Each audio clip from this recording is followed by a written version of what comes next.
What in the world, Bo? What's going on with you, man? It's your boy Big Low Kuntry. Hope that everybody out there is doing great tonight. I hope everybody's doing great tonight. I don't know if y'all seen the thumbnail, but we have to have an emergency coaches meeting. We have to have an emergency coaches meeting. For everybody out there that don't know me, my name is Big Low Kuntry. I'm just an old country boy, former football coach that loves to sit around and talk about sports. Much love to everybody for coming on and chilling out with us tonight. You could have been anywhere in the world, but you're here with us, and I definitely appreciate that. Now, we do got to do a little bit of housekeeping. If you're watching the show after we went live, so if you're watching the playback, make sure that you put a what in the world Bo in the comments for me. I would definitely appreciate that. Definitely appreciate that.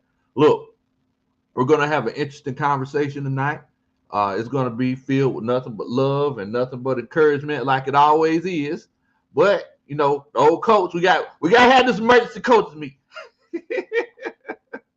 First of all, let me go ahead and show love to everybody that came on to show love to me. Joseph Thornton, what in the world, Bo? Hope that you're doing great tonight, my family. Hope that you're doing great. False start Falcon. He says, bye, Calvin. Bye. Instead of bye, Felicia, it's bye, Calvin. Granddaughter says, yo, Coach Big Low Kuntry, Coach Ronnie, what it is, where you be at, who you be with. Things to make you smile. Much love to you, Coach. Hope that you're doing good tonight. Raymond Elder, what in the world, Bo? What's going on with you? Sanchez Lowe said, what's up, Big Low? I'm up here early today. I don't want to miss this one. Hey, Bo, I'm going to tell you something. Go ahead and get your popcorn ready. OG got something to say today. The real, what's going on, Coach? What in the world, Bo? Hope you're doing good, my family. Millie Mills, what's going on, Coach? Jamal, definitely. Millie Mills says, hashtag let Calvin go. You got to let him go. Definitely. Julian, what's going on? Coach Ronnie's in here. Think about Ronnie. She's a sweet old girl. Sweet old girl, man. Definitely. What's going on, man? What's going on? So, let's go ahead and chop this up. So, first of all, the season's over with, right? Season's over with. Moving forward, we got a chance to look and see what the Falcons can improve on. I think the Falcons kind of looked at what they can improve on because, starting off two days into the offseason, the Falcons have released Dante Fowler. And you know what? I only have one thing to say to that. And I'm not even saying nothing. I'm just gonna clap. I'm just gonna give him a good hearty clap for that, Bo. Thank y'all so much for trying to move on and trying to, instead of just trying to fix what you currently have, trying something different. We all know what the definition of insanity is, right? Definition of insanity is whenever you do the same thing consistently and you're expecting a different result. Your boy Big Low Kuntry do it all the time. I do the same thing all the time, and I'm expecting a different result. So shouts out to Scary Terry Fontenot. Shouts out to Arthur Smith and everybody else who was involved in this move for letting Dante Fowler go. Whenever Coach Ronnie told me what had happened, I was laying down on the sofa. I was like, what in the world? No. She's like, yeah, they released him. So I don't know where he's going to go. I don't know if he's going to try to go to Dallas and, reunite with Dan Quinn and it feels so good. I don't know what he's going to try to do, but I know that he's not going to be our problem moving forward. Definitely. Let me go ahead and show some love to everybody else that came on to chill out with us. The real says, great Wednesday. Yes, great Wednesday. Gotta love it. Lee Rawls, what in the world, Bo? Daniel Connor in here from Ireland. So you staying up late to watch us tonight. Well, thank you so much for watching us tonight, Coach. We're going to have a very, very interesting conversation tonight. We're going to talk about mental health and Calvin Ridley, and we're going to have a deep dive into it, and I'm going to be as transparent as possible. Jonathan Rozier, much love to you, Coach. Hope that you're doing good tonight, Bo. Warwick Dun says Corduroy Patterson. I don't know if anybody's seen Cordero Patterson. He actually posted a picture of, I think that was him wearing corduroy. Yeah. Or corduroys. I always thought of corduroy, Coach Ronnie. But I see he had to spell corduroys. Did you know that? It's corduroy, right? With a D? Yeah. He didn't have a D in there. It was just Corrory. I was like, oh shoot, I've been saying it wrong this whole time. Oh, okay. It's spelled okay. Okay. The King 83, what in the world, Bo? What's going on with you? Definitely. So I see a few people in here. Nuka, ATL, chilling, literally in Toronto. I hope that you ain't too cold up there, my brother. Look, I do need y'all to do a country boy favor. Make sure that you hit that like button. You know, if you could, make sure that you hit that like button for us. I promise you I'll dance at your wedding one day if you hit that like button. Also, if this is your first time chilling out with us, make sure that you subscribe. And also, make sure that you share the channel with your friends and family. Tell them that, we get on and we just have a good time. Definitely, we have a good time. But yeah, man, Retro G, I had to clap it up for them. I had to clap it up. They finally went ahead and made some moves, man. Definitely. So Millie Mill says, with Dante Failure going, we're definitely going edge at number 8. Now, y'all know that during the season, that's pretty much my tradition. I don't talk about the draft, during the season. So moving forward, we're going to start talking about the moves that we need to make, especially now that they're making moves already. Like, you don't see nobody cut people this early. Normally they'll wait, they'll do some evaluation, and they'll wait till February, March, right before the draft, around free agency. Nah, not these guys. They're making moves now. They pulled out the scissors like Coach Roney and Brandon Levy. So, we definitely love to see that. Molly in here says, 2 pearls. I see you in here. You got your jumpsuit on. Hey, boy. I call these my sexy britches. I go outside, I cut grass. I have no shirt on up underneath them. This is what I wear. This is what I wear when I want Coach Roney to start desiring me. Much love to you, Coach. Much love to you. False Star Falcons talking about Dante Fowler says that he sees him in Indianapolis getting his sacks. I mean, look, there's a lot of teams, and that's one thing, just like quarterbacks, that are needed around the NFL. You need pass rushers, right? Dante Fowler, he's one of those guys where he needs to be in the right situation. If he's not in the right situation, then you're going to have seasons like he's had the last couple of years. And there were some times where he had some hot streaks. I think a couple of games in a row he had strip sacks. I mean, you legitimately can't beat that. But we need some consistency. He'll disappear. Sometimes I'm looking for number 6, but I can't find him. Then I look for him. He's over there on the sideline having a freestyle contest with Marlon Davidson. Like, what in the world, boy? Like, come on. We knew the writing was on the wall whenever he took a pay cut. Like, a lot of times players to get their contract restructured before the season started, he took a pay cut and he ended up getting an incentive-laden deal. So basically it was one of those cases where it was like, okay, that you're going to be going on the road. You just want a chance to kind of prove your worth to the rest of the league. And he started off hot. But one thing that my coach used to tell me all the time, you're going to show who you actually are over time. You can sit up here and act like you're this person if you want to, but 4, 5, 6, 7, 8 games down the road, are you still capable of doing it? That's the question. Are you still capable of doing it? Coach Tony Wright, what in the world, Bo? What's going on with you, my family? Hope that you're doing good tonight, bro. Hope that you're doing good tonight. Lynn T says that we cut the coach though. That's nah, you still got your coach. You still got your coach. So it's one of those situations. Mill says we had a whole season of evaluation, coach, and it needs to be done. And I definitely agree with you. It's one of those situations with Dante Fowler where think about it. Everybody talked about how he got emotional, and they talked about how Dan Quinn shouldn't have got fired and said that they let Dan Quinn down. Everybody let everybody down. It's not a situation where Dan Quinn let the players down and the players let Dan Quinn down. It's one of those cases where, think about it, guys. It ain't no need to even get up in arms about it. And that's the theme. And that's the theme of tonight's show. There's no reason to get in arms about it. Dan Quinn let the players down. The players let Dan Quinn down. Altogether, they failed. Altogether, they failed. So ain't much no need in saying, oh, man, I really wish it would have been one of those situations where, we could have performed better for Dan Quinn. You know, I got Dante Fowler in the chat right now. I said, hey, man, why y'all do me like that? Hey, Mo, I'm sorry. You know, look, you'll be fine. You made millions of dollars. You know, I'm pretty sure you'll be getting another job in the NFL. You'll be fine. If you want to come back to Atlanta to visit, we'll definitely have a good time. We'll take you to Busy Bees, but you can't put on a red and black jersey and play in the Benz no more.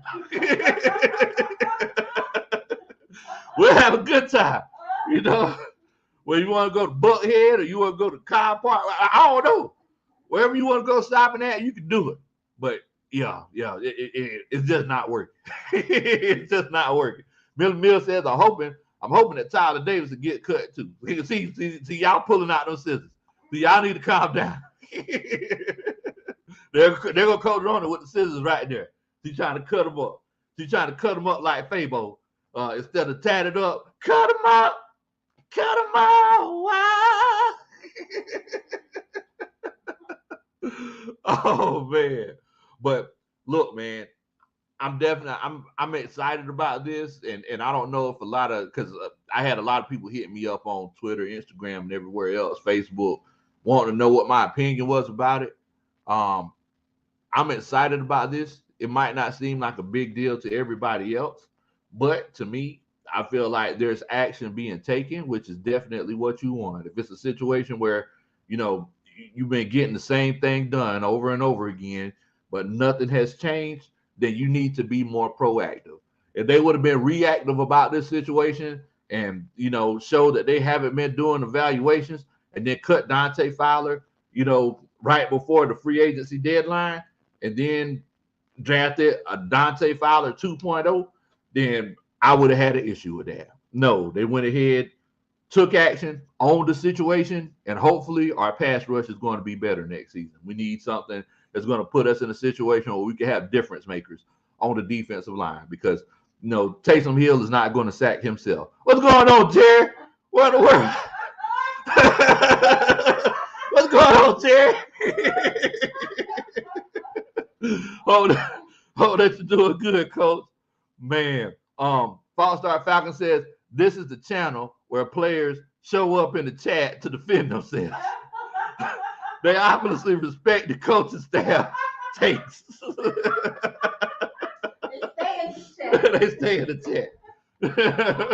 Like, hey, man, y'all just gonna do me like that, man. Look, Dante, it's cool, brother. We ain't got nothing against you. You know, I definitely enjoyed, you know, you came in, you did your thing for 2 years.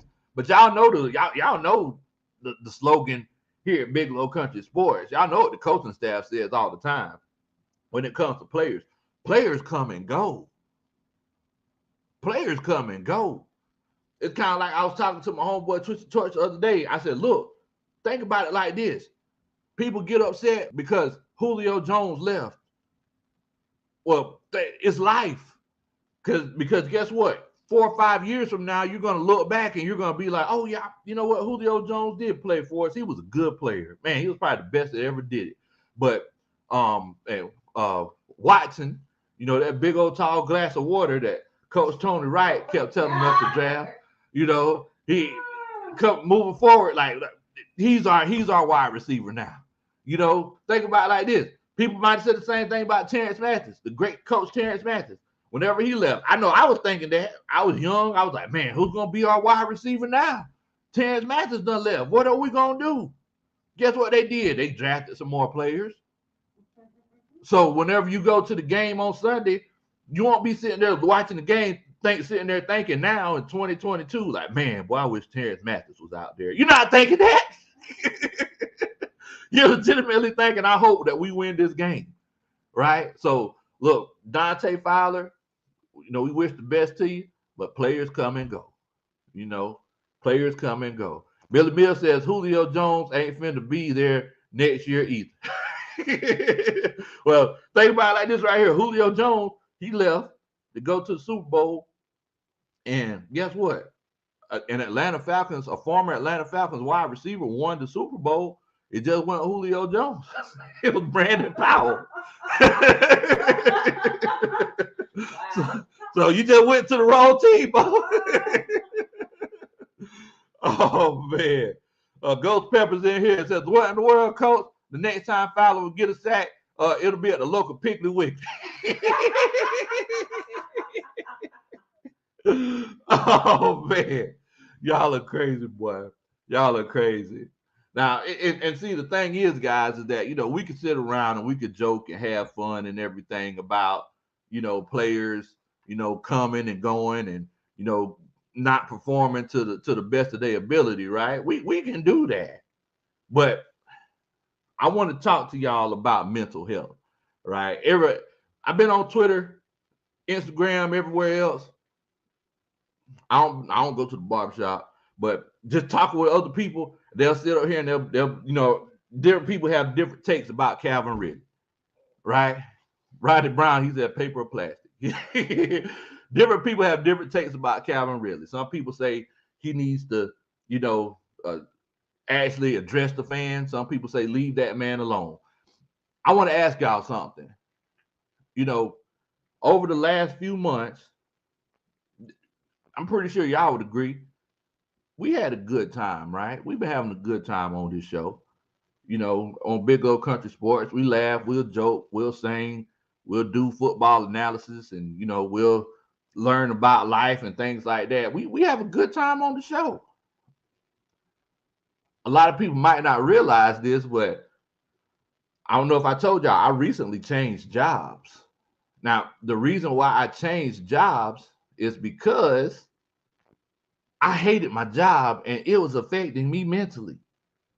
It was affecting me to the point where whenever Coach Roney, she was telling me that there was something wrong with me mentally. Mama Country, she was telling me there was something wrong with me mentally. Other friends and family, they were like, dang, Coach, it seems like you just ain't the same. What in the world? What in the world?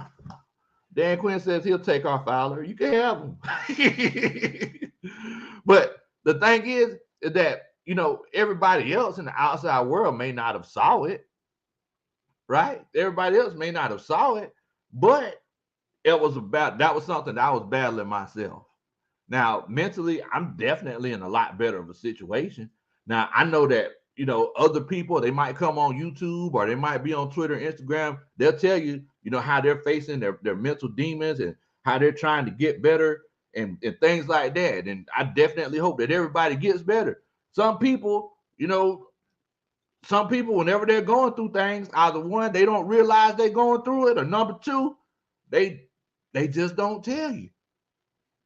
Right? They just don't tell you. So moving forward, my thing is, because everybody's been asking me about this whole Calvin Ridley situation, and I want to go ahead and clear the air right now. So everybody said, hey, Lo, what do you think about Calvin Ridley? Do you think it's a situation where he needs to address the fans and tell the fans exactly what's going on with them?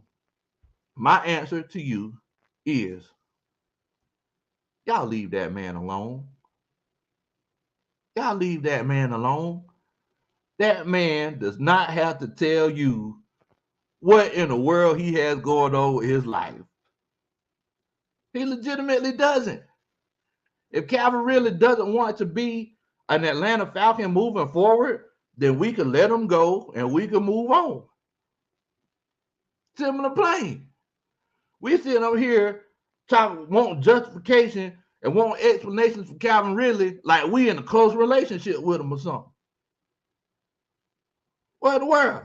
That's like how Coach Roney cut me. Well, you ain't telling me how you feel, so since you ain't like, no.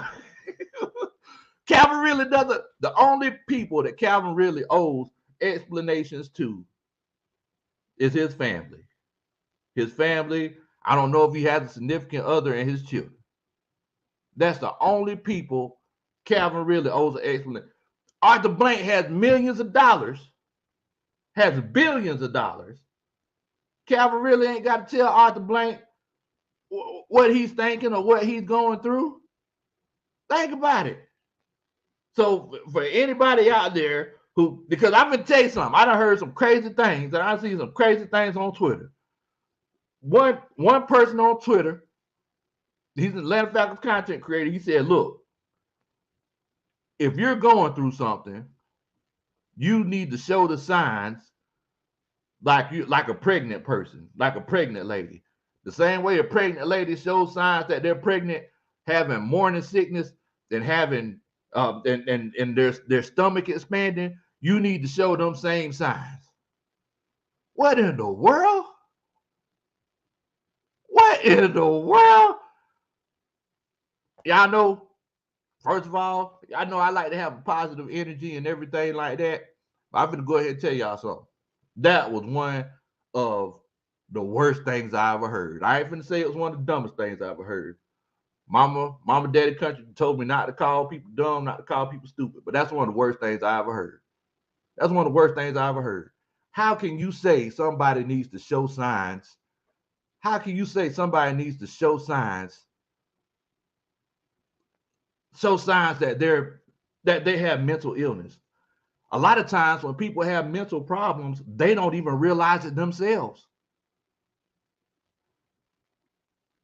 So I need to tell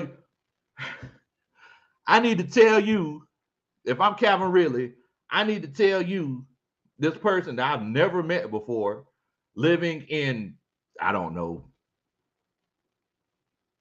Lyons, Georgia. I don't know, some random town in Georgia, Pulaski, Georgia, somewhere. I need to tell you that, hey, I don't like to come to work because it makes me feel a certain type of way. And whenever I come to work, I feel this certain type of way, and it makes me go through these kinds of emotions. Mind you, not that person even paid, not that even person comes to the game or donates to the team in any sort of way, has season tickets or anything like that. It's just one of those cases where they just feel they feel like they have the right to speak and say what Calvin really owes them. What in the world, Bo? And I want to know the coaching staff's opinion on this. Do y'all feel like Calvin really owes the fan base an explanation? If you feel like that's the case, put a 1 in the chat. If you feel like that's not the case, put a 2 in the chat. I legitimately want to know what y'all think, because think about it like this. I don't know if they want the guy to just go out and be sad and post a whole bunch of depressing pictures with a black and white filter with tears in his eyes, or what. I don't know what they want. I don't know what they want the guy to do. But I tell you one thing, me myself, whenever I was going, and y'all seen it, y'all, if you can go back and look at the videos, I kept going home. I kept going home. I didn't realize why I was going home, but I kept going home. I wanted to go see my mama. I wanted to just go feel my family's energy, right? I just wanted to go home. Everybody's like, Calvin Ridley, oh my goodness, Calvin Ridley, he's on a yacht. I'm gonna say it like Coach Ronnie's family said. Calvin Ridley, he was on a yacht. He's on a yacht at the yacht party. What in the world? Don't look like he's depressed to me. How many seconds are there in a day? So you tell me this one picture that you seen this guy at a yacht party, the fact that he can afford to go, it might not even been a yacht party. It might have just been his yacht. He was just sitting on the yacht. But the fact that he was sitting on the yacht,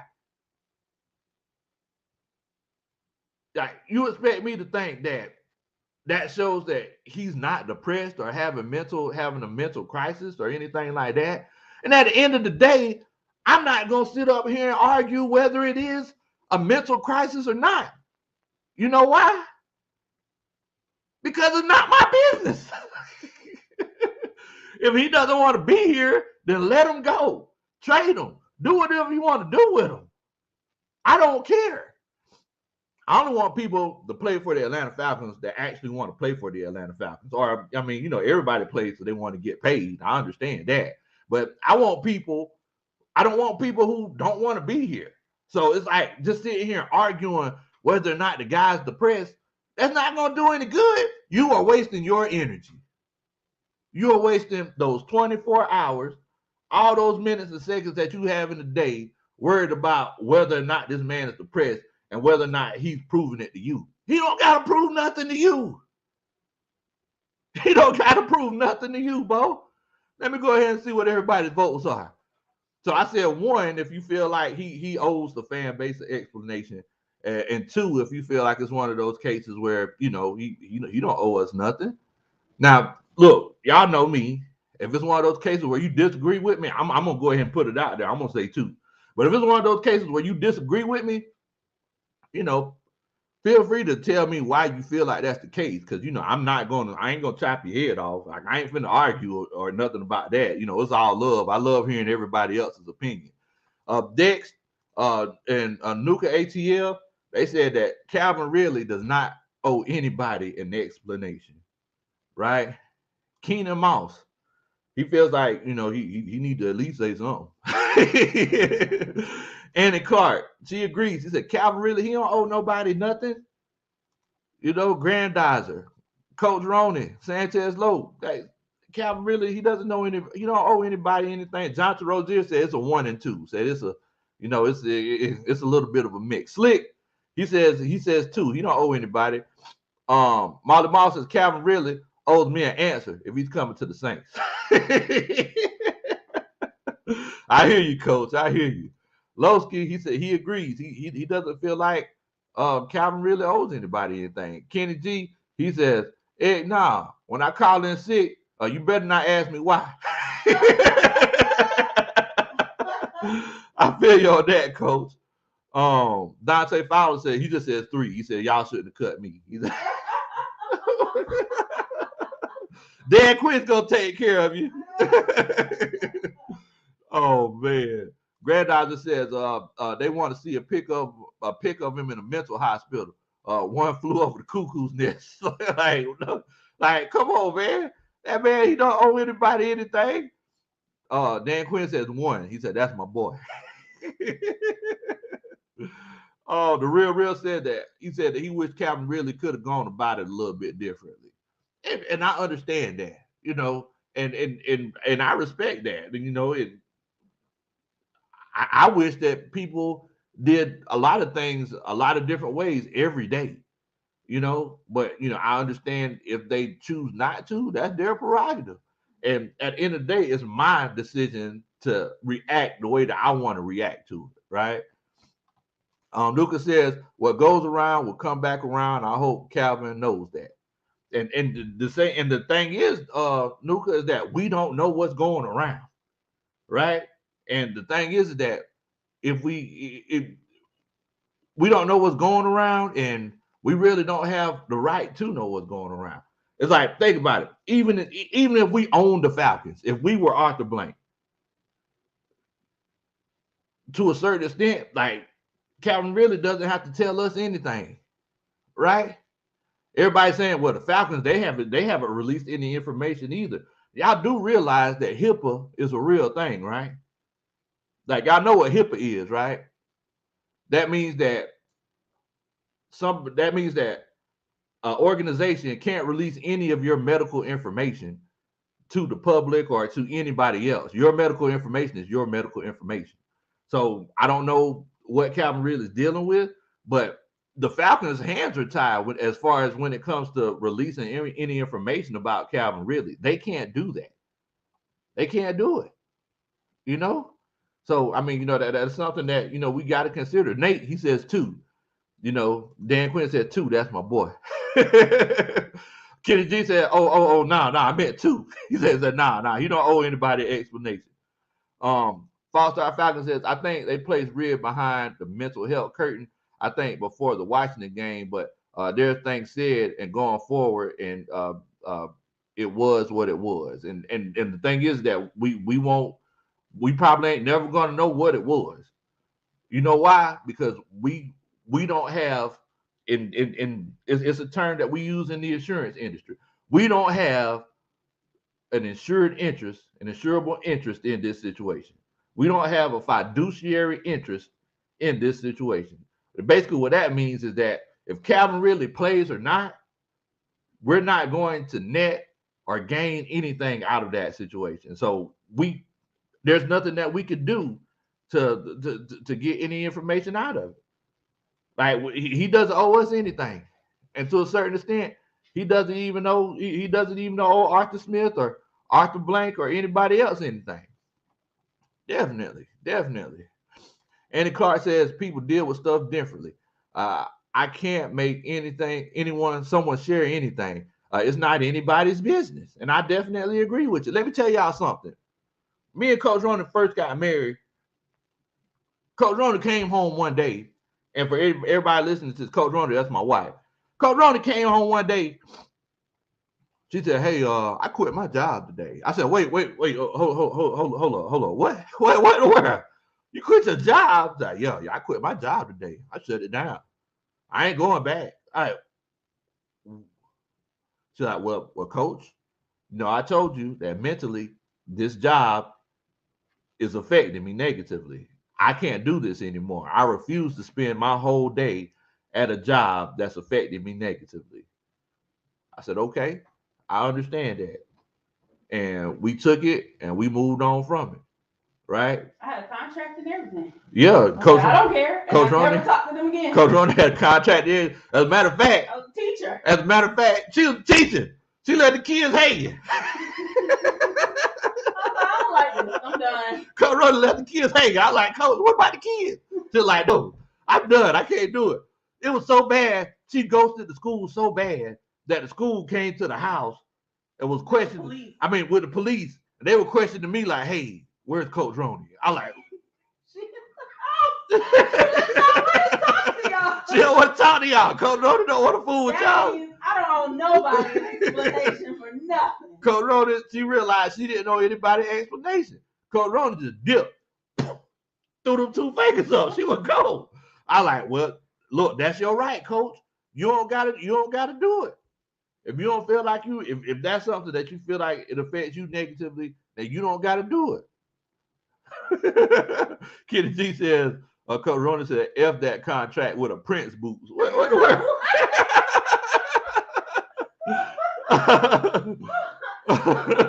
Formerly known as Coach Ronnie. Formerly known as Coach Ronnie. Trucker Mike, he says 2. I'm gonna be free at last. He said he ain't been playing no games with him. Dante Fowler says, make sure you run up these likes on this stream. Every like is a person saying the Falcons should come on, what in the world? Dante, you ain't coming back. you ain't coming back, boy. Oh man, wait a minute. We got our first Superman chat of the night. He says, no more Dante sack failure. Get rid of Tyler Davidson, Stephen Means, and Trey Ridley for draft picks. They're already removed his name from the locker room. Get rid of Dimitrov signees. Look, and that's the thing. It's like you go ahead and move forward. Because the longer that you sit in it, longer that you sit there in it, and you just stew in the fact that somebody don't want to be here, and you try to figure out, oh man, maybe they're faking. Maybe it's one of those cases where it's not actually a mental health issue. What good is that gonna do? It's obvious that if he legitimately don't want to be here, then work out a deal to get rid of him. Man, it goes. Dun, dun, dun. That's a Superman chat. But yeah, the same people that say this, the same people who will be like, oh yeah, Calvin Ridley, he don't look like he's sick to me. Don't look like there's nothing wrong with him to me. That same person, they'll get broken up with by somebody, and then moving forward, whenever that person be like, yeah, I can't stay with you because our energies, it just don't match up. It affects me mentally. And then whenever that person goes with somebody else, the person that end up getting left, they'll be like, well, shoot, he look like he happy with that person over there. I don't know what the issue is. I don't think there was nothing wrong with him. I don't think there was any kind of issue. All that does is it just breeds resentment. It just breeds hatred. It breeds negative feelings. You know what I'm saying? And you don't want to do that. Everything's there. Look, there are only certain things that certain people business, right? For example, Marlon Mall, he don't got to tell y'all that he sleep naked every night, but that's his business. You know, that's what he do. He ain't got to tell y'all that. You know, but everybody do their own thing. Calvin Ridley, look, and when I say that this has to stop, guys, there was the same person put a picture up of Calvin Ridley from 3 years ago. Calvin Ridley has dreadlocks now, right? I don't know what kind of dreadlocks he is. I never had dreadlocks. I wish I could be more descriptive. But Calvin Ridley has dreadlocks now. The picture is Calvin Ridley with the rich homie Quan haircut. Like it's two different haircuts. Like, what in the world? You can't sit here and be like, oh, it's just a picture of him standing in his house. Like, oh, yeah, I'm chilling in my house. And then the captain says, doesn't look like he have any mental health issues to me. Like, what in the world? Come on, bro. All I'm saying is we can't make anything a witch hunt. We don't know. And he preferred not to provide us with any of that information, and that's completely his right. Just leave it alone. just leave it alone. You know, Billy Bill says, Coach, but at least tell us you don't want to be here. That's all. Some way other than pictures. And I understand that. To me, that is him telling you he don't want to be there. He's not talking to y'all. He ain't talking to you. He's not playing for y'all. He ain't talking to you. Think about it like that, Ms. Mills. If he said, look, so you want the hurt to be, so basically you want to break up to be in a song. That's what you saying. That's what you saying, Coach. You saying that you want him to come stand outside your window, like, oh, Calvin, he's gonna sing a romantic song to me. Like, no, and then he sings, I don't know, what's a breakup song?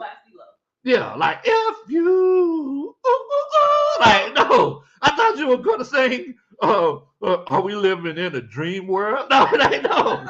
Are your eyes still green, girl? Like, no.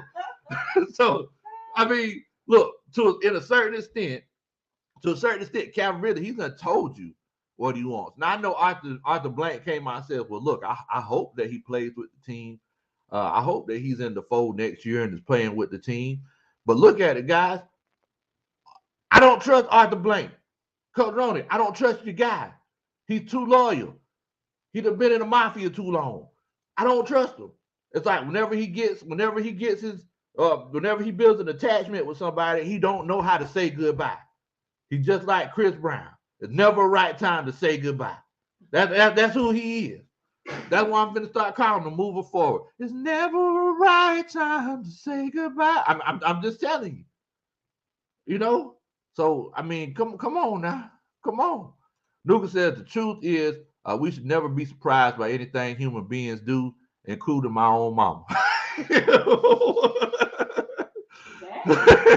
Hey, I ain't gonna get it to you. I ain't gonna get it to it with Nuka Mama. I can't do that one.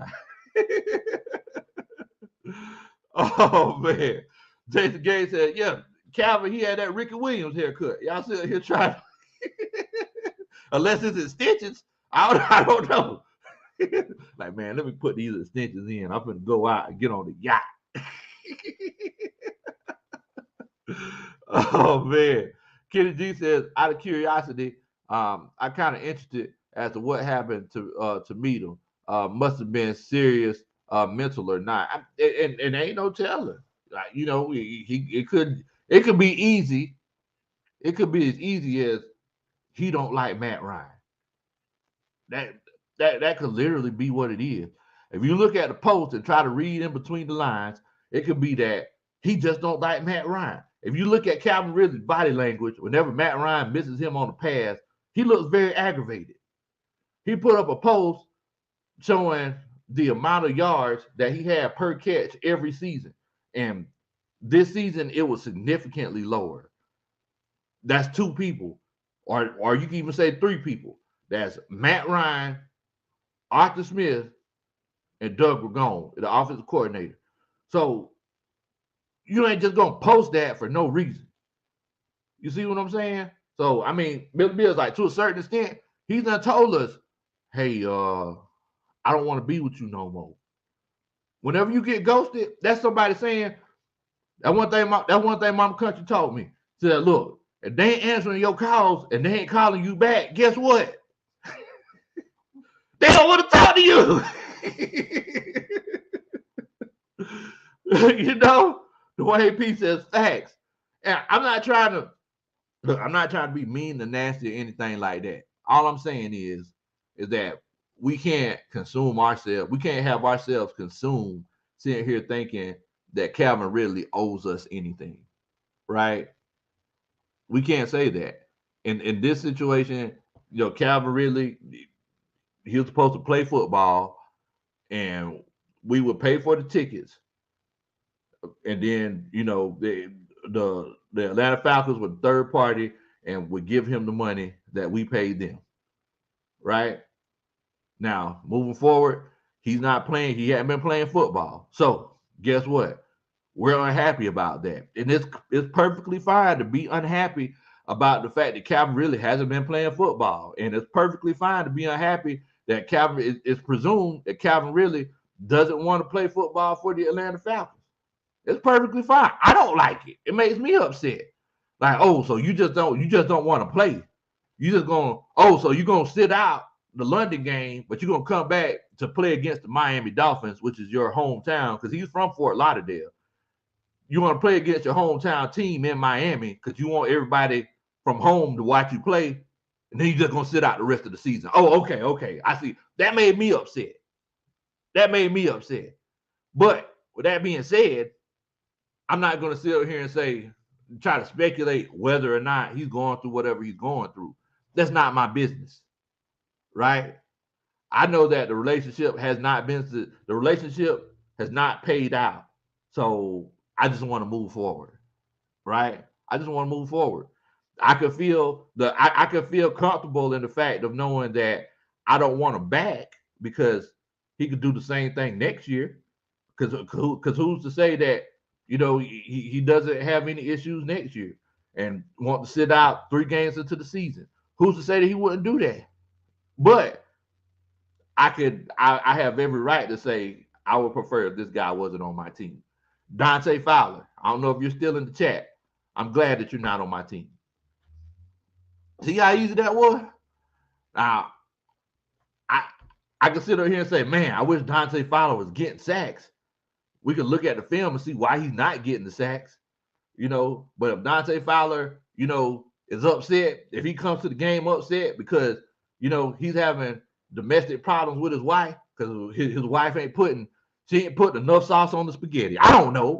He's just having domestic problems with his wife and it's affecting him on the field or whatever. Then we can say, oh, man, dang, I'm hearing that Dante Fowler, his wife, are having problems. You think Dante Fowler finna have a press conference? Dante Fowler, you tell us. Are you finna have a press conference and say, man, you know what, man, the spaghetti is just so dry. I just, and then my wife is like, she just doesn't want to put more sauce on the spaghetti. And it gets me in my feelings. And, I don't hear the snap count because I'm just thinking about, eating dry spaghetti every time you see what I'm saying? It don't make any sense. Dante Fowler ain't finna do that. He just finna eat the dry spaghetti, sneak some spaghetti sauce in there when she ain't looking, or he just gonna order out. You see, but we don't got no business trying to figure out what Dante Fowler's like, what his issues are. That's that man's life. We ain't got to worry about that. All we worried about is what that man does on the field, right? That's all we worried about. Dante Fowler said, hold on now, Big Low. You kind of preaching.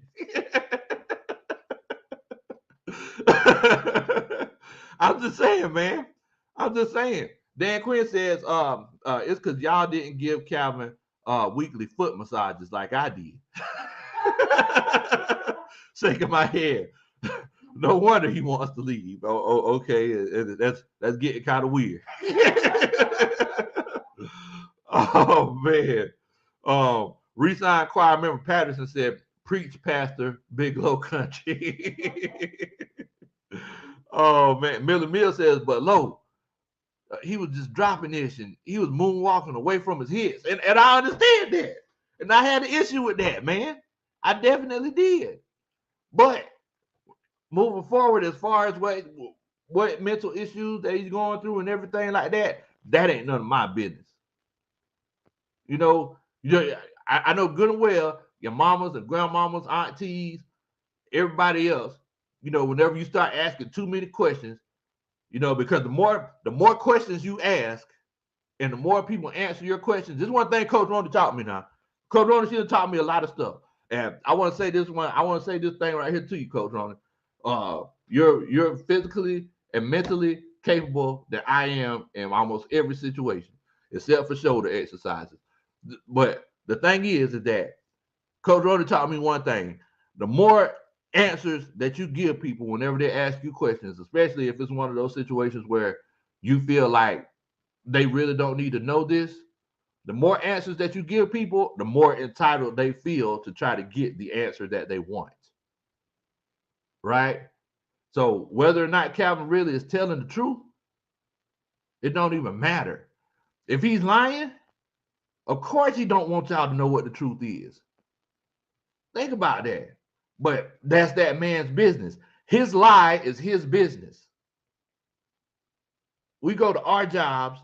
Our lies are our business. His lie, if he is lying, is his business. And think about it like this. If he's legitimately telling the truth,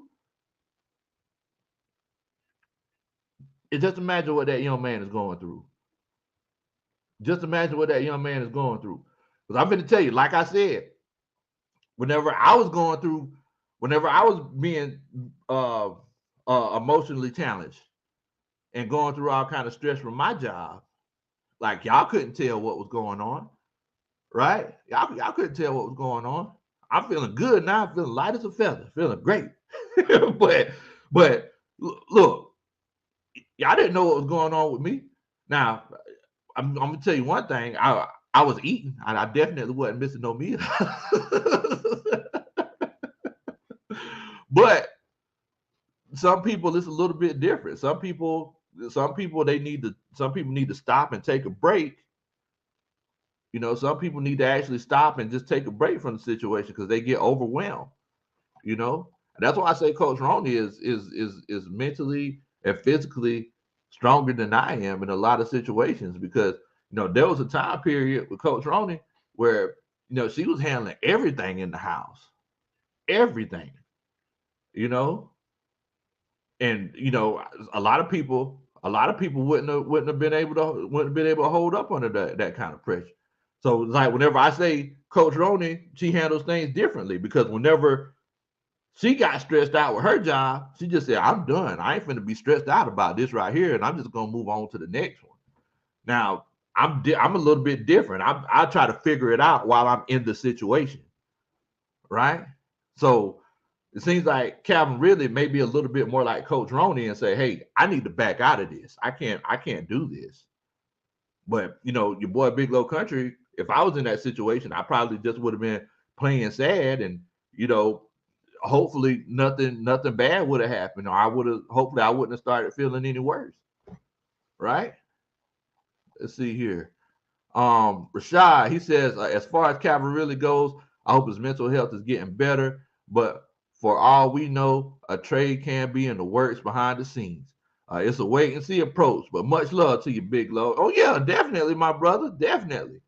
I feel like there's a trade that's brewing in the background. They said the Browns. The Brown, I heard about that. Somebody said a second round pick, but I ain't gonna lie to you, I would take a third round pick and Kareem Hunt.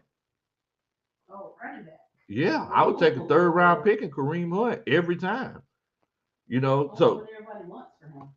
I don't know. I mean, but they already got Nick Chubb-alicious. Huh? I'm talking in the chat. I'm talking coaches there. What you mean? What would they want for Calvin? What's up? So y'all let me know in the chat. What do y'all think we would want for Calvin Ridley? Excuse me. But sorry, my bad, my brother. That's that. Dun, dun, dun. That's a Superman chat. Oh man. Man, my mom says, Big Low, you can get strong, Bo. Hold on to your love. Got to, man. Because I'm going to tell you something. Coach Roney supported me through my toughest times. She supported me through my toughest times. Definitely. Brian People said, don't forget Calvin quit an hour before the game kickoff. He was healthy all week till game time. And that's when the pressure's on. And that's when that's when the pressure's on. I mean, it's a lot easier. Think about it. How hard is it for you to think about going to work? Think about it. Think about it. Is it harder for you to think about going to work? You know, is it harder for you to think about going to work on Friday night whenever you know, what do we do on Friday night, Coach Ron? Go to Publix? I don't know. You know, on Friday night whenever you chilling out, or is it hard for you to think about going to work on Monday morning when you wake up, or whenever you're trying to wake up? It's harder whenever you're trying to wake up. You know, so I mean, he probably said, "Hey, I don't think I could do this like right before the game because it was just too much for him." And you know, for us, we're probably thinking, "Man, like just imagine playing a kid's game and getting paid millions of dollars for it." I mean, different, different strokes, different folks, because I mean, y'all probably would say, man, I couldn't see myself being an insurance adjuster. That just sounds boring. Meanwhile, I get up every day just happy, like, oh boy, whoa, I can't wait to see what I see today, boy. Because that's me, you know. So it's legitimately one of those things. Legitimately one of those things. Miller Mill says Julio cheated. It got caught. Left Calvin really. Now he got mental health problems. Now, bro, you depressed. You a little down now. Go crying in the car. But now look, see the thing is that Julio and Calvin really, they're different, right? Because regardless, I'm still upset. And that's the narrative that I want to keep pushing. Like, it seems like Calvin really doesn't want to play for the Falcons. I'm still upset about that. I was upset about Julio Jones. Now, the question, the thing is that think about this, y'all. It's actually crazy. Why were we? And I'm going to ask you this, Coach Ronnie. Why were we upset about the Julio Jones situation? It was embarrassing. Why was it embarrassing? Because he made it public. He told us. Yeah. He told us, right? Yeah. Publicly. Why are we upset about Calvin Ridley? I'm not upset. Well, why are people? You walk out.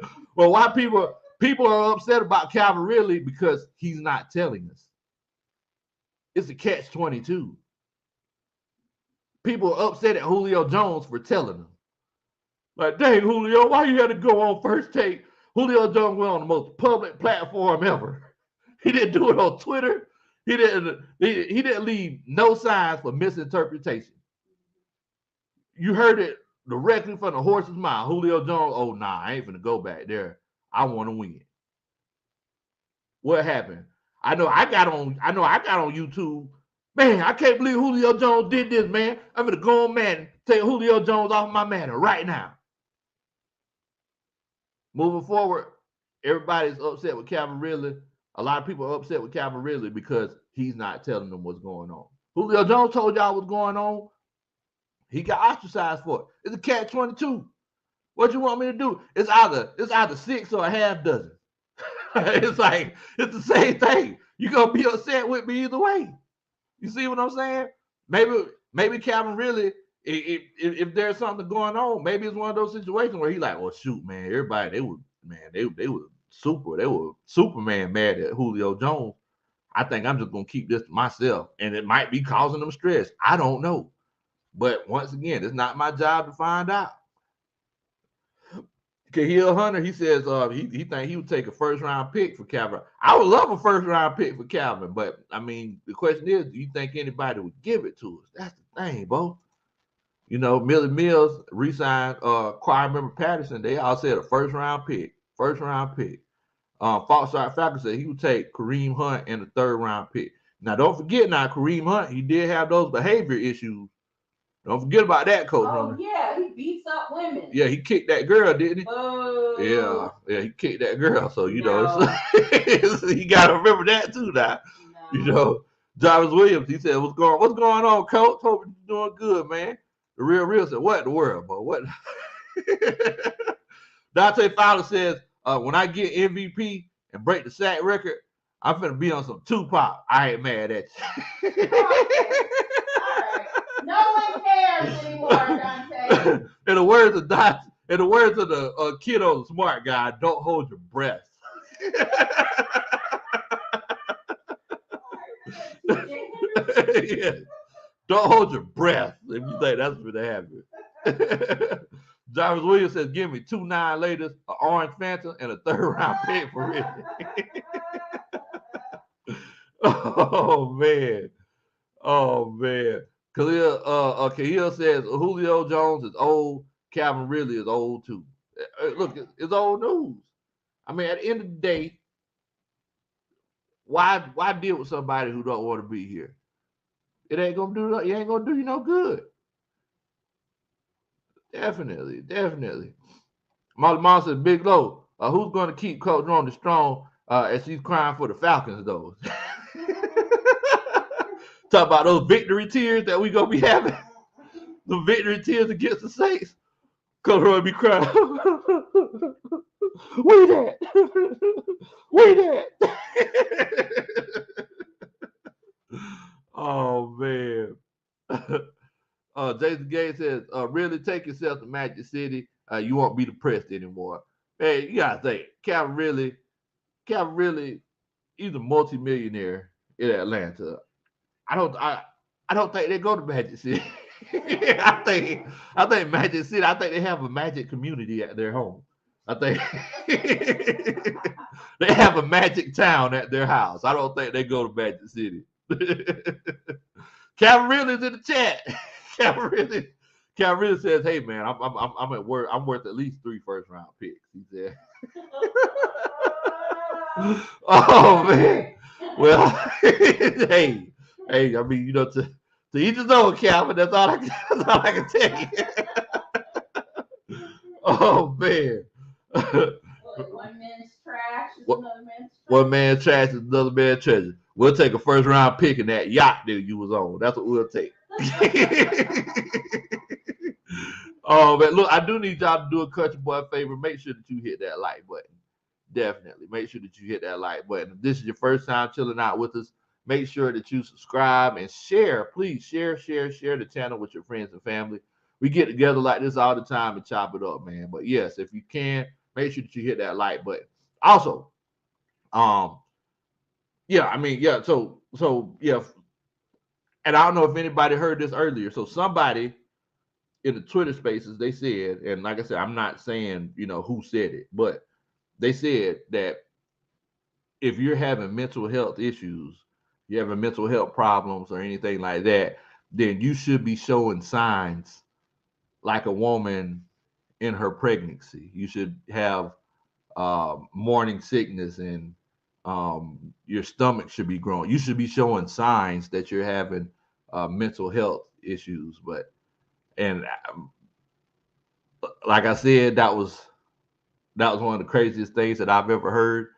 And I just wanted to make sure that I came on and chopped it up with the coaching staff to let everybody know what I was thinking about this whole situation, and I wanted to get everybody else's feedback because me and Coach Ronnie, we talk about stuff like this all the time. And you know what the first question that me and Coach Ronnie ask ourselves whenever we're talking about just random things, the first thing we say, I wonder what the coaching staff thinks about this. That's the first thing we say. So if there's just some random thing that happens, the first thing was, what, I wonder what the coaching staff think about this.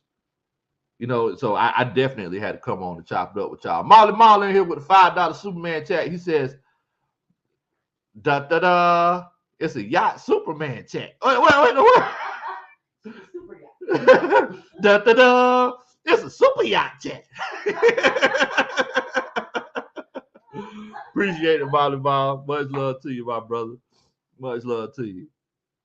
Definitely. So we got Dante Fowler and we got Calvin Ridley in the chat. They're having a former Falcons conversation. They're talking about the old glory days of whenever they were both on the team. Oh man, Dante Fowler said, "Not my yacht that Dan Quinn bought for me, though." He says, "Hey, Bo, I don't know if there's any room to put that yacht in Dallas. I'm pretty sure that you're going to be. You probably done talked to Dan Quinn already. That's why he's in the chat too. I'm pretty sure y'all trying to figure everything out. But I mean, yeah. I mean, it's one of those cases, guys. We gotta, look, guys. We gotta do better. We gotta do better. You know, in my opinion, that's messy to a certain extent. You can't sit and speculate another person's mental health. Like, I feel like that's very intrusive. I feel like that's disrespectful to the other person. I feel like it's a lack of empathy, because you're not putting yourself in that other person's shoes. You're too busy because, and think about this, like, so you rather risk being right or wrong about what this man is going through emotionally or what this man is going through mentally, just to see him run down the field and catch some passes. Think about that. You rather be right on what that man is going through mentally or emotionally to watch him run a 7 route and come back to the football, catch a pass, and eventually scurry out of bounds because he's scared to get hit. That's what you want. What in the world? It's obvious that the relationship is not productive. So instead of trying to be right about what this man's emotional state is, you know, it's best not to worry about it. Calvin Ridley has he has a lot of resources. He has a lot of different things that he could turn to get this issue resolved. I'm pretty sure the Falcons have a sports psychologist. I'm pretty sure he's probably going to his own psychologist. If that's actually the case and everything, but it it don't got nothing to do with us, guys. Like this legitimately doesn't have anything to do with the Atlanta Falcons. They don't have anything to do with any fans. The only people there's 8 billion people on this world that this does not have anything to do with. The only people that this has anything to do with are his friends and family, his small circle. So, just like Dwayne P said, it's very selfish. It's like we can't sit here and the same way Hugh Douglas always talks about. Look, you can't be counting another man's money. Don't be counting another man's pockets. You can't count this man's mental stability. Like that has anything that doesn't have nothing to do with you. Five Star Falcon says, Coach, you preaching. You just missing the band to back you up. That's Coach Roney. That's what's going on, Coach Wallace. Hope you're doing good tonight, my family. Wallace says, as long as Ridley been playing football, this is the first time a coach has yelled at players during practice, and I know Saban yells at players at his players also. Yeah, yeah, and think about that, Coach.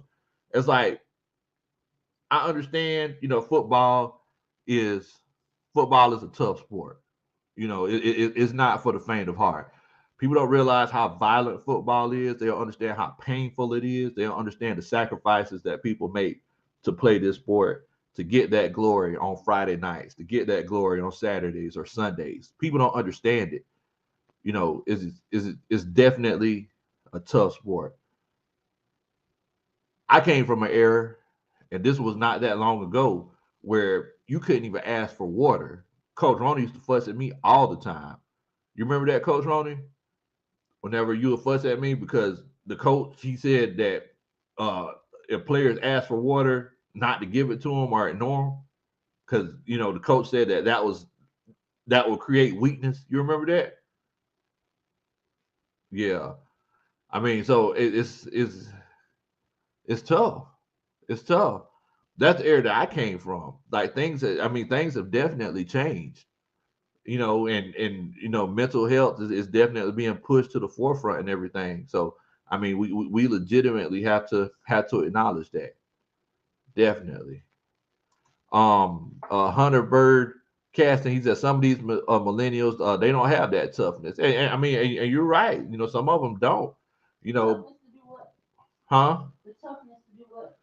Oh, I guess like that toughness to not ask for water during practice. Oh, so people can fall out and die of exhaustion. Yeah, yes, and I understand that, Coach Roney. And things have changed a lot. Now they have Now they have the mobile water stations, so guys could get water throughout practice because things have changed. Like the society is constantly evolving. People, so many people have passed out from heat exhaustion and things like that. With coaches, they said, you know what, maybe we should. I got an idea. Maybe we should give these players water at practice. Like, what in the world, coach? Like, come on. Like, I ain't gonna lie to you, I used to sneak water to them because it's, ain't no need in nobody passing out, and I got to explain to their mom or their dad that, he didn't get water because we wanted to make him tough for the next game. Like, nah. Like, well, we're playing Savannah Christian next week. We want to make sure they're tough. Like, no, you can't do that. you know, definitely. Hunter Birdcaster, he said mental toughness. Said mental toughness. That's the thing. Popping them things said that grit. That's what they're talking about, Coach Ron. And one thing that I've realized is that some people, especially after watching these playoffs, the NFL playoffs this past season, I some people just have it and some people don't. That mental toughness and that grit. Like, you can't breed anybody to be tough. You know what I'm saying? Yeah. Like, either you just have it or you don't.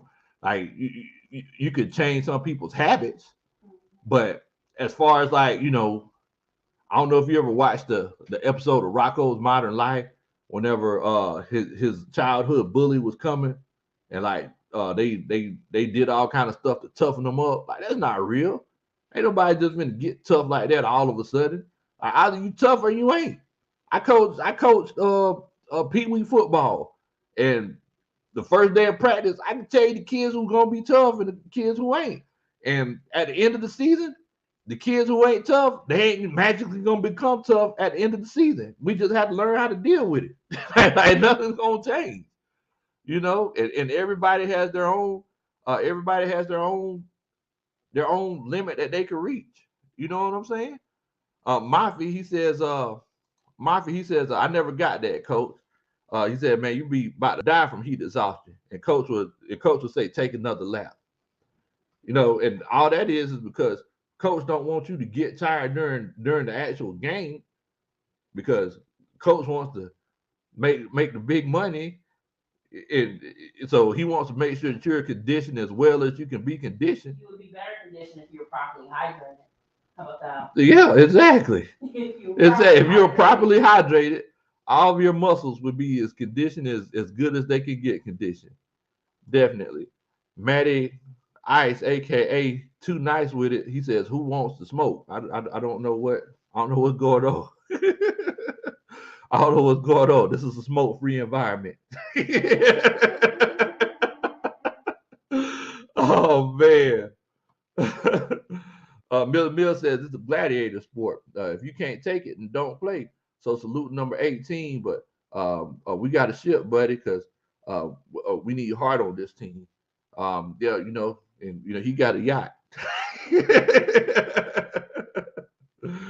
Oh man.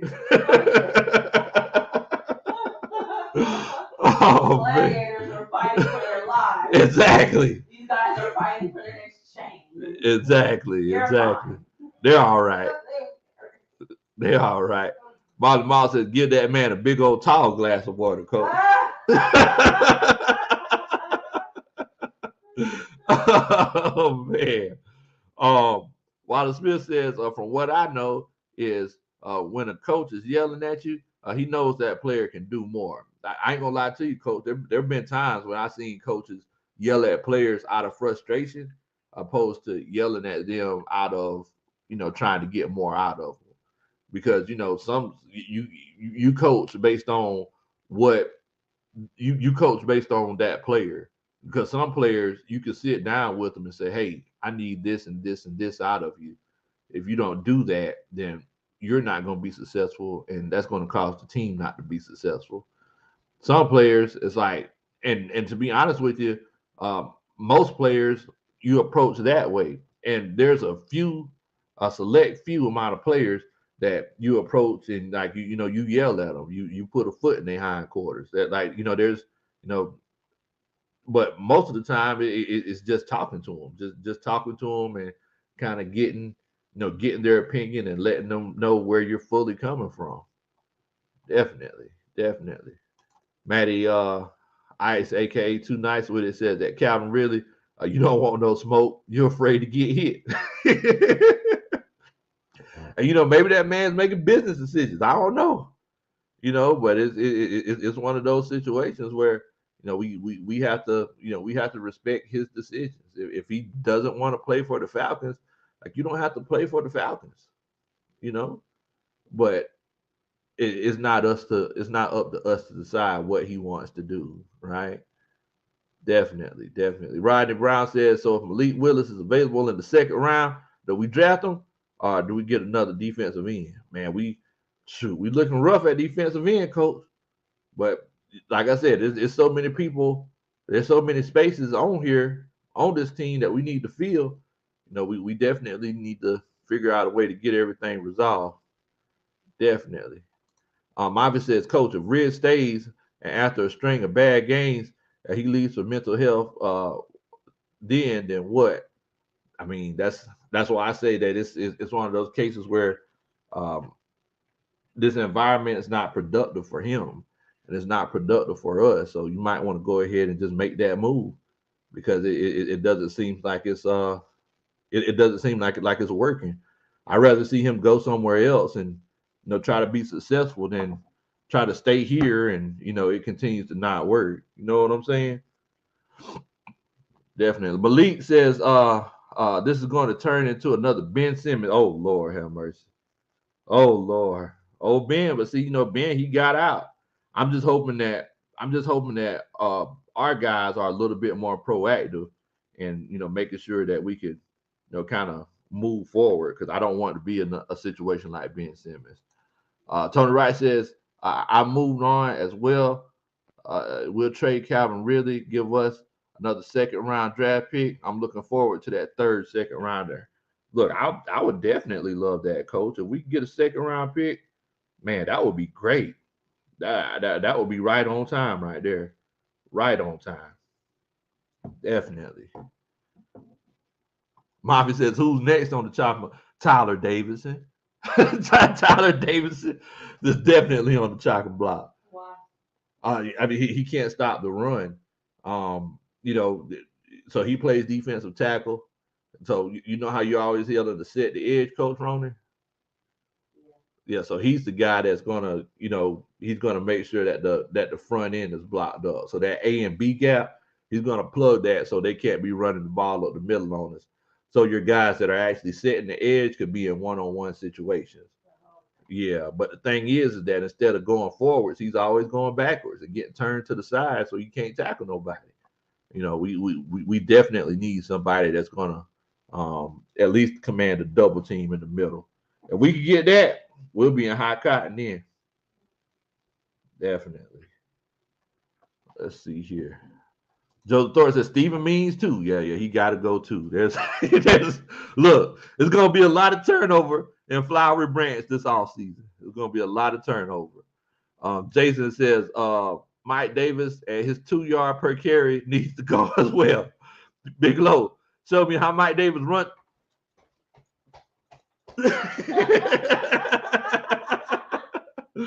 Mike Davis run the same way he used to dance in the club in 2001. You remember I used to be in there. Oh man. But it's crazy because we talk about how moving forward we need to uh, not judge Calvin really and things like that, right? And wait a minute, Coach, let's get it. It says, Coach, you and I had this conversation with Dante Fowler.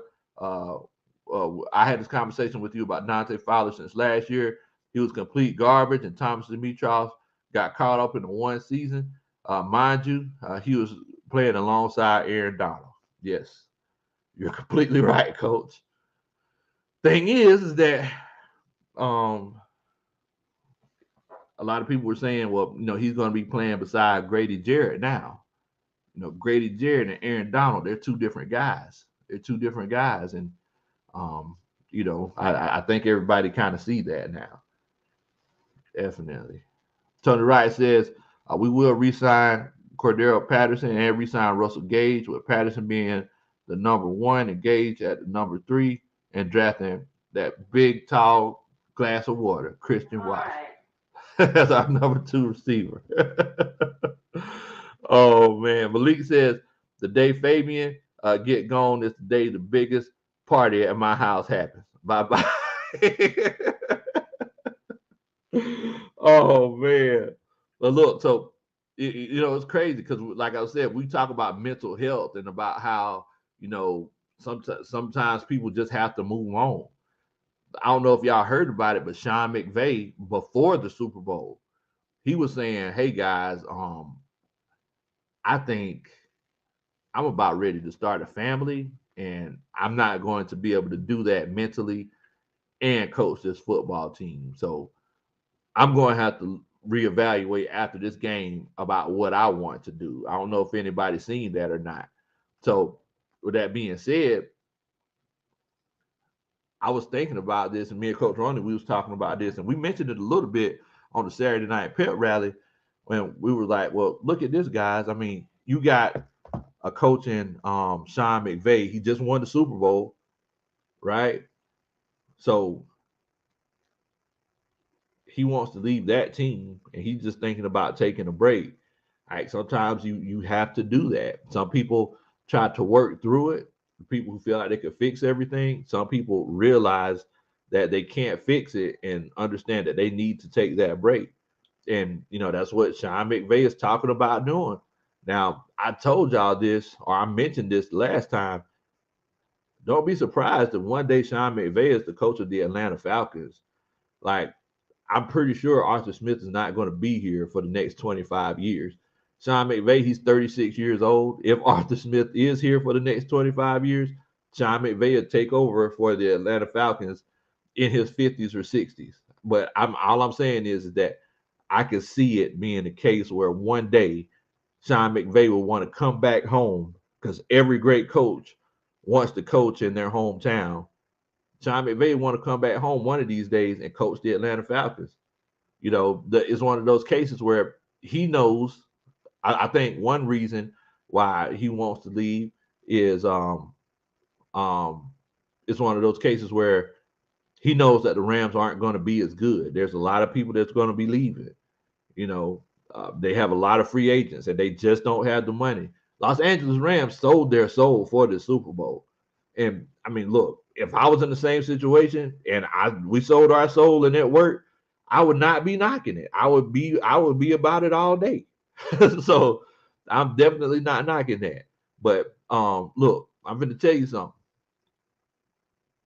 If Sean McVay takes a break and he sits out for a year or 2 years, and while he's sitting out, this Arthur Smith experiment does not work, I can almost guarantee you guys, I'm telling y'all, I'm not, and I know that sometimes I could be a conspiracy theorist.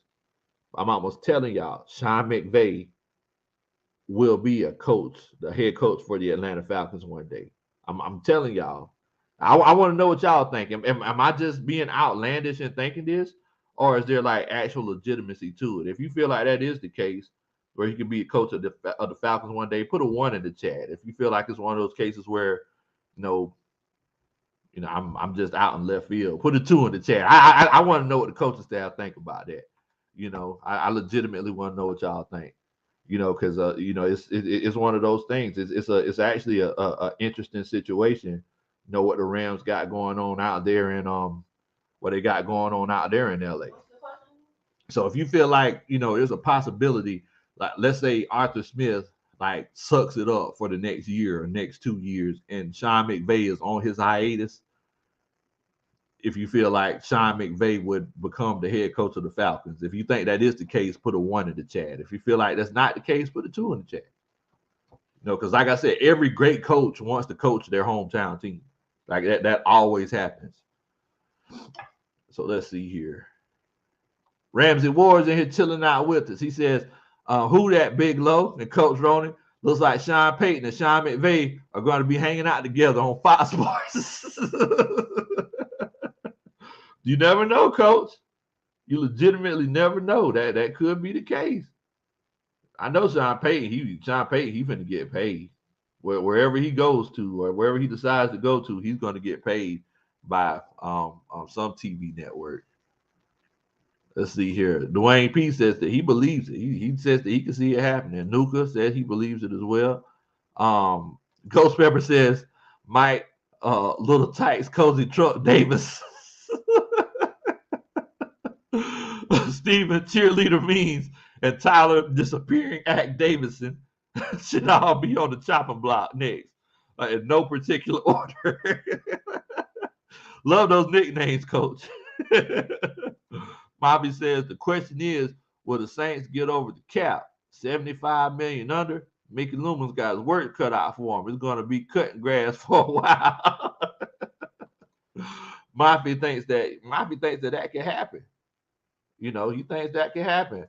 Tony Wright says no, he won't. He says he put 4 twos up there. He feels like Sean Payton couldn't do that. Nuka says, man, if that's the case, Arthur Blank will be 105 years old. Wow. Man. Jason says, 2. He says, cue the X-Files music for Big Low's conspiracy theories. I'd like to hear some of those conspiracy theories. I'm just saying, Coach, it can happen. You never know. So Coach Wilder says anything is possible, but if you're out in left field right now, well, he says, but I am out. Okay, so he says 2. Okay. Slick, he also says 2. Maddie Ice, aka Too Nice With It, says 2. Nah, Arthur Smith for life. Okay, I hear you. I don't know. I don't know whose team you're gonna go cheer for. Calvin really says 3. Dan Quinn gonna be your coach again. Boy, let me tell you something. It will be a riot. It will be a riot in Atlanta before Dan Quinn is the coach again. I seen somebody put on Twitter. They said, "Yeah, I was just thinking about this, but a lot of people never really acknowledge the fact that ever since Dan Quinn has been the best coach in Atlanta Falcons history ever since Dan Reeves left." I was like, "What? So you're telling me that Dan Quinn was better than Mike Smith?" What in the world? Nah, I can't. Yeah, I think Mike Smith was a better coach than Dan Quinn. And that's just my opinion. Now, Coach Roney, she tells me all the time that I'm a Mike Smith fanboy, but I think it's the truth. I think it's the truth. Definitely. Jason Gaines says, "Hey, at Calvin Ridley, 3.5, you'll be out of NFL soon." Mafia says, "Slick Blow is driving me out of my mind." Oh man, Nuka says, "I hope when McVay comes, he will already have won at least." No, you said you hope that we would already have won one Super Bowl. See, I couldn't even read that because, man, there's a lot of things that's gonna have to change, for that to happen. Jason says, "Heck, nah, Mike Smith was a better." Yeah, man. Yeah, Mike Smith was a whole heck of a lot better. Dan Quinn just hired the right staff, and he caught lightning in the bottle that one season. Other than that, I think I would go with Mike Smith in that situation. Dexter says, I disagree, Coach. Dan Quinn was a better coach. Okay, I respect that opinion, Coach. Wallace, he says, "Coach Lowe, I think you're ready to give up on Arthur Smith after." No, I ain't ready to give up on him. I just say that you need to show me the baby. Like, yeah, I hear all the talking and all of the hype and everything, but you got to show me the baby, Coach. You can't just sit up here and talk about how and have everybody else, talk about how you're, this offensive guru. We have to acknowledge that there's, you have this billionaire father. I think what top 20 richest men in the world. If he was my friend, I would say he was one of the best coaches I ever seen too. Because that's a connection for you. So I'm just being honest. Like I just gotta have him to show me that it's legitimate. Nuka says he'll take Mike Smith every day. I think I'm with you, Coach. I think I'll take Mike Smith in that situation. I'm not saying Dan Quinn was a bad head coach. I'm definitely not saying that. I think Dan Quinn, he was, like I said, he had a good staff. But moving forward, I think I would take, you know, old Mike Smith in that situation. Coach Wise said, "Yeah, Coach, I agree with you. That Mike Smith was the better head coach. And we didn't. You're right about that. We didn't have a lot of penalties. Very well coached team. Very well coached team." Mobby says, "Coach, who gonna be the NFL top 100 from our team?" Man, I think Kyle Pitts might make it. Probably like in the 80s somewhere. Um, I'm hoping AJ Terrell makes it. I think AJ Terrell will make it. Um, Kickers don't normally make the top 100. Koo is definitely one of the best kickers in the league, but man, this I think AJ Terrell and Kyle Pitts. I think those are the two prime candidates right now. Nuka says all gas, no brakes. That's why we crashed into brotherhood. We weren't hitting no brakes, bro. That's rough right there, man. That's rough. Brian People says DQ of a Smitty. Said, nah, coach. I'm rolling with Mike Smith. I agree with you on that, coach. Granddaughter says, shout out to everyone in the chat and watching. Happy holidays to everyone in the chat and watching the stream from around the world. Cheers from Big Low Country YouTube sports family. Definitely, man. Definitely. Coach Wallace says, Coach Lowe, I've been telling you for the longest that you have to have good talent to run coaching schemes. I hear what you're saying, Coach. All I'm saying is that I understand that we don't have the most talented team. I understand and respect that, Coach. But what I don't understand is some of the decisions that we make, even if the talent isn't grandiose. That's all I'm saying. Like some of the decisions that it seems like if our talent isn't as good, it seems like we will make better decisions, right? That's all I'm saying. That's all I'm saying. Jason says Mike Smith had 5 winning seasons in a row and three straight seasons in a row with 3 playoff appearances with 2 division titles in 2010 and 2012. I'm thinking about 2020. Yeah, you're right. You're right. Mike Smith was that guy. And the reason why we hired Dan Quinn was to try to help get us over the hump. But we were almost there, but we just couldn't take it to that next level, man. We couldn't take it to that next level. I ain't gonna lie to you, it hurt. It hurt. I sometimes I wonder if this team still hasn't recovered from it. You know. Nuka said, Coach, why did Scott Pioli leave? It's one of those things in the back office. We legitimately don't ever know. But I remember he took another job, if I'm not mistaken. Can't remember. Did he go to the Rams? If I'm not mistaken. I think he went to the Rams with Les Snead, but now I see that he's working TV now. So I mean, those front offices, man. To be completely honest with you, it's nepotism at its finest. Like somebody they'll get a job and they'll stay there for a couple of years, and then they'll go to another job and just kind of take it from there. Definitely. Tony Wright says the Falcons need to make 2 draft trades and sign 2 free agents. Draft well, and this team will be successful. I'm hoping that you're right, Coach. Coach, let's get it. Says smash that like button for the coach. Very inspirational for me and everyone that follows his lead. Let's go, Coach. My brother, you inspirational to me. Thank you so much, man. Thank you so much. So look, I basically before we end the show tonight, the message that I want to relate to everybody in here is y'all leave Calvin Ridley alone. Y'all leave Calvin Ridley alone. Like, don't try to judge that man off of what he's done based off of what he hasn't done. Stop trying to read in between the lines. It's none of our business. What will be will be. right? If he doesn't want to be here, I'm pretty sure Terry Fontenot or Arthur Smith aren't going to bring him back to the team when he doesn't want to be here, when he's definitely a trade asset. So y'all leave Calvin Ridley alone. Y'all, if you think about it, you ain't doing nothing but making the situation worse. If you think about it, you ain't doing nothing but making the situation worse. Y'all leave that man alone. Ramsey Ward says, Halo, I'm a Saints fan, but Mike Smith was a better coach. He used to give us fit.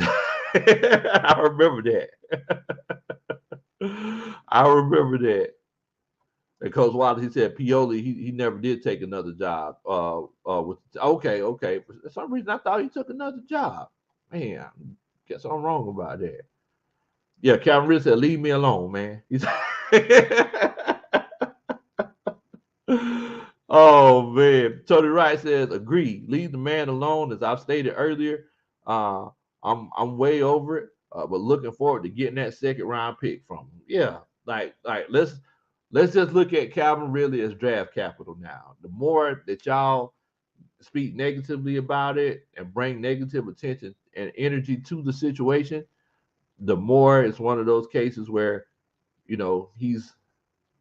just making the situation look worse, and it's bringing a whole bunch of negative energy to him, and a lot of teams aren't going to want to take that energy. So, like, y'all leave Calvin Ridley alone.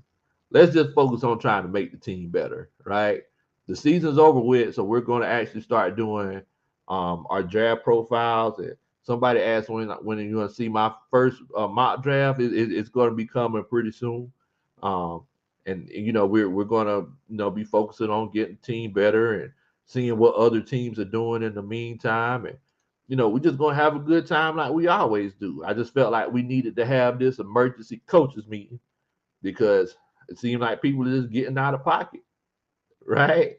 It seems like people are just getting out of pocket. We need to focus on our own lives, and we can focus on the team because I know that brings a lot of joy and a lot of emotions, and to everybody who's a fan of the Falcons. And we could speculate about what the Falcons are going to do on the field and what they're not going to do, but y'all leave Calvin Ridley alone. That ain't none of y'all business. Let's get it. Says, should we believe in Arthur Smith, coach, and give him time, or is it a deer in the headlights?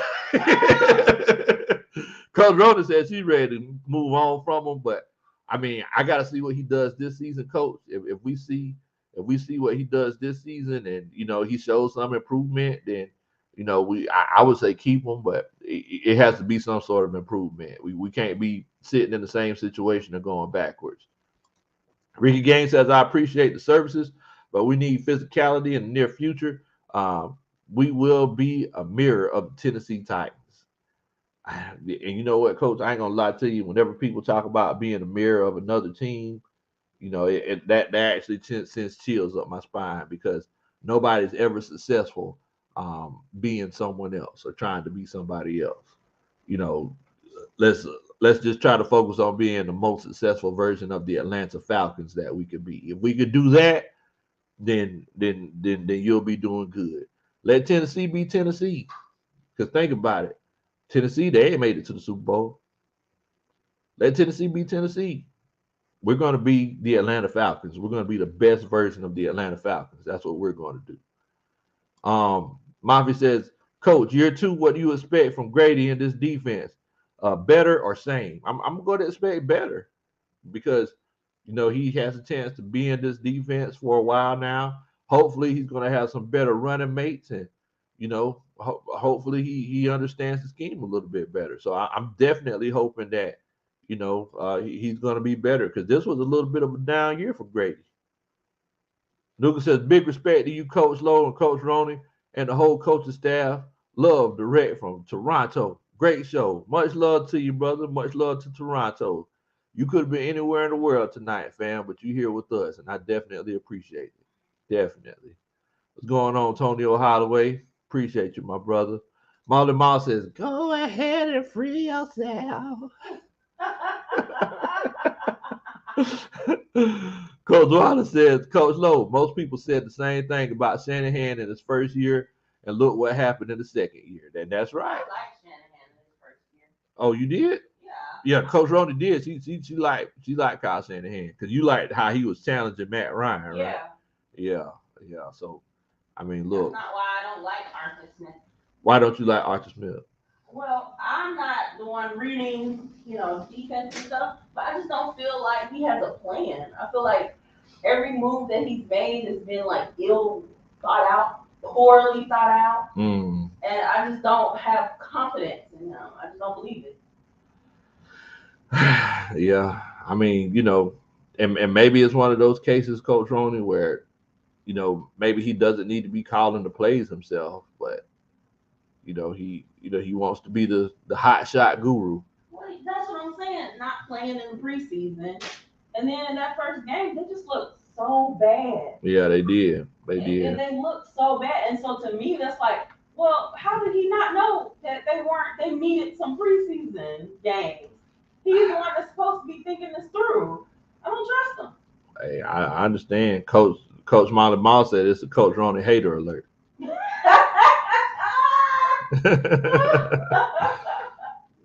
Man. Rick Yang says, I hope we separate ourselves, Coach, but it's painful. It's tough, man. It's tough.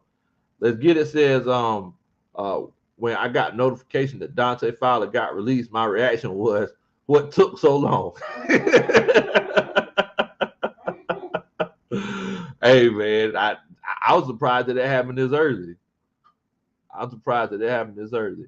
Ricky Gaines said, I hope we separate ourselves truly. It was hard to watch when we were essentially renting the exact same offense in the preseason. They already prepared for. we got a different playbook. Hey, it's look, we're this season we're going to see if Arthur Smith is that guy.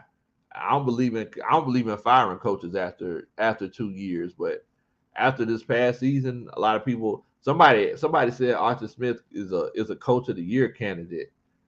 I feel like that's a homer kind of a situation because everybody's talking about the talent. All of these guys that are on the field are NFL players. There are 8-9 billion people in the world. You could find some sort of talent. I understand that there's a difference between talent and, oh my goodness, superstar, Superman talent. I understand that, but do what good coaches do. Work with what you got. You do what good coaches do and work with what you got. That's completely right, Coach Ronnie. Because you remember Soul Patrol. Back whenever we coached, you remember how successful that team was, and whenever a different coaching staff got them, they weren't as successful. So I feel like that's a little bit of a built-in excuse. It is. Think about it. Bill Belichick for years went to Super Bowls and playoffs and won the division like 12, 13, 14 years in a row. And everybody was like, man, who are his wide receivers? Right. Like, who is his talent? But he continuously kept winning. He kept winning. And it's a little bit of cheating. A little bit of cheating. A little bit of cheating, a little bit of scheming. All I'm saying is that, you have to figure it out. Yeah. You can't be the coach and the first thing you say is, oh, well, my wide receivers can't get open. Well, you scheme them open. Like this league is built for offenses. So there shouldn't be any reason why you can't run pick plays. You can't run rub routes. You can't run something to get your wide receivers open. We've had NFL players on here. We had Terrence Mathis on here, and he said, without me even saying what I felt was wrong with the defense, he said himself that, hey, the offensive scheme isn't complex enough. It's a little too vanilla, and you're not going to get anything with this, with these defenses. These guys where the linebackers run 4.3, 4.4 40s, they run just as fast as the wide receivers. Like, you have to scheme guys open. Bobby's on 3 says, we gotta go through the furnace, become the real diamonds that we are. Pressure makes diamonds, Bo. Nuka says, I think Arthur Smith was feeling his way last season. He made many mistakes. I hope he learns from the experience, and that's what I'm hoping too. I'm hoping that he learns. You know, I'm hoping that he learned from his experience last year. I'm hoping that he's going back and watching games and seeing what he could have done differently. You know, one thing that we have to remember is that a lot of times uh, coaches in the NFL, like they've been to games, they've coached up players, they've coached up an offense or a defense. At the end of the day, a head coach, he basically manages the other coaches. That's what a head coach does, and he makes those decisions, those timeout decisions, those game time decisions, who starts, who sits, personnel decisions. So Arthur Smith, as far as like the X's and O's, like he's already seen it. But I really feel like he had a little bit too much on his plate because he was trying to call plays at the same time. But if you look at those guys that that were in the playoffs, a lot of these guys that were in the playoffs, they were calling their own plays. Arthur Smith wants to be considered with the Sean McVays and the Kyle Shanahans, the Zach Taylors. He wants to be considered in the upper echelon of coaches. But if you want to be up there, you got to make sure that you got to make sure that you do it productively. Because if you don't, you're gonna get called out. Because I'm sure enough gonna call you out myself. Coach Wilder says, but come on, Coach Lowe, you know that your team can't be bad on offense and defense and expect to win every week. And I understand that. I understand. I know that my team's not gonna win every week. I definitely understand that. But I also know that whenever we play against playoff teams, every playoff team that we played against dominated us. We looked like we looked like we weren't fit to be on the same field as them. There shouldn't be a reason why the team is terrible on offense and defense. Good coaches understand, like, okay, well, I know that my offense is a little bit better than my defense. Let me give this side of the ball a little bit more attention. This is how we're going to win games. That's one thing that Bill Belichick has done over the years that a lot of coaches don't do. If he sees something that works, he just keeps going to it. Bill Belichick, if he realizes that if they can't stop him if he runs the ball, he'll go through a game where his quarterback only throws 3 passes or only throws 4 passes. He doesn't make things too complicated. A lot of these other coaches, they want to make sure that, oh well, I gotta scheme them. I gotta scheme them. Make sure that I'm outsmarting the other guy, even though we're burning them up the A gap, or even though we're burning them on this left C gap. Let's go ahead and run play action so we can hit them over the top. Like, no, like, just keep going with what's working for you. If they're starting to stop it, then you could take alternative approaches. But we have to, that's something that we have to look at. That's something we have to look at. Ricky says, I agree with you, coach. He needs to relinquish the role of play calling. His issue isn't his way or highway. Hence, why have the OC we have now? I mean, I definitely understand what you're saying in that regard. Mafia says, Coach Lowe, how do you feel about Terry Fontenot? After today, I'm feeling pretty good about it because I like that he was proactive. He actually said, okay, Dante Fowler is not going to be on this team anymore. Let's go ahead and move on from him so we could go ahead and start working on who we are going to get on this team. Young Middle Face Jamal, he says, to be honest, people give Kyle Shanahan too much credit. Truth is, his dad helped him behind the scenes on calling plays and teaching him how to run a team. I mean, if that is the case, it's like, he got a resource that a lot of people don't have. If that's legitimately the case, I mean, I know if my dad was a 2-time Super Bowl head coach, Super Bowl winning head coach, I was sure enough would ask him for help as well.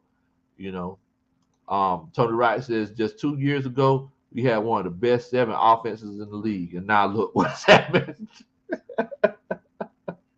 It's tough, Bo. It's tough. But that's kind of what my brother-in-law says all the time. He says, same thing, make you laugh, make you cry. The same thing that we thought was our strong suit for years. Now we look at it as like, man, boy, we just can't get nothing going on offensively. We just go into every game, thinking, if we can't stop them, then we know that we can score with them. And now here we are 2 years later. Before the season started, right after the draft last year, we were going into the season like, oh man, so you're telling me we're going to have Julio Jones, we're going to have Calvin Ridley, we're going to have Kyle Pitts, Hayden Hurst, Russell Gage, we're going to have all these guys, and now look at us. We just got Kyle Pitts, who led the league in receiving. I mean, led the team in receiving yards, and Russell Gage. Hayden Hurst, he didn't play half the season. That's how quickly things change in the NFL. That's exactly how quickly things change. So it's one of those things, man. One of those things. Well, look, man, I ain't finna hold y'all up too much. I know some of y'all got to go to work tomorrow. For the people who don't have to go to work tomorrow, I seriously envy you. Look, I need y'all to make sure that y'all stay safe. Please don't do anything that I would do. I definitely appreciate everybody for coming on and chilling out with us tonight. If you haven't yet, make sure that you hit that like button and make sure that you hit that subscribe button. I would definitely appreciate it. Look, y'all stay safe, man, and please don't do anything that I would do. Y'all take care. We ready.